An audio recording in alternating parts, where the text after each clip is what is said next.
நீங்கள் இந்த பேரிச்சம்பழத்தை சாதாரண நினைக்கக்கூடாது. நமது உணவாக பார்த்தாலும் அது ஒரு கிரகத்தினுடைய காரகத்துவம் மாதிரி பொருள். கண்டிப்பாக பணத்தை ஈர்க்கக்கூடிய தன்மை அதுக்கு உண்டு. ஆனால் ஒரு சிகப்பு துணியில் ஒரு 11 பேரிச்சம்பழம், விலையுறந்த பொருட்கள் எங்கே இருக்கோ அங்கே அந்த முடிச்சு போட்டு வைங்க. மாதத்துக்கு ஒரு முறை மாற்றுங்க. உங்களுக்கு வீட்டுக்கு தேவையான பணம் மெல்ல மெல்ல வீட்டுக்குள்ளே வர ஆரம்பிக்கிறத கண்டிப்பாக பார்ப்பீங்க. அதுக்கடுத்து எல்லாருக்குமே தெரிஞ்ச விஷயம், சங்கு கேள்விப்பட்டிருப்பீங்க. சங்குக்கு மிக மகத்துவமான சக்தி உண்டு. கடலில் கிடைக்கிற அனைத்து பொருளுக்குமே சக்தி உண்டு. நம்ம கல்லுப்பு பற்றி பலமுறை பேசியிருக்கோம், மகாலட்சுமியுடைய அம்சம். அதே மாதிரி தான் இந்த சங்கும் மகாலட்சுமியுடைய அம்சம். சங்கை வைத்து மகாலட்சுமிக்கு நீங்கள் பூஜை பண்ணலாம். வீட்டில் சங்கு மாலையை அனைவருமே போடலாம். சங்குக்கு மிக அற்புதமான சக்தி உண்டு.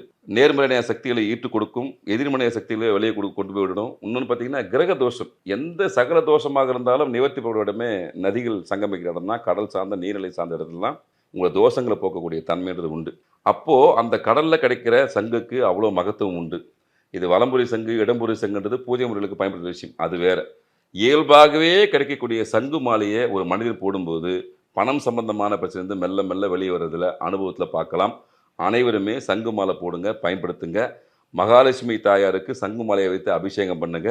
உங்க வீட்டில் சுபிட்சமான பல விஷயங்கள் மெல்ல மெல்ல மெல்ல மெல்ல நடக்க ஆரம்பிக்கும். சம்மர் வந்தாச்சு. What's your plan for this holiday? எங்க கிட்ட விட்டுருங்க, நாங்க பாத்துக்கிறோம். GT Holidays. GT Holidays, South India's #1 travel brand.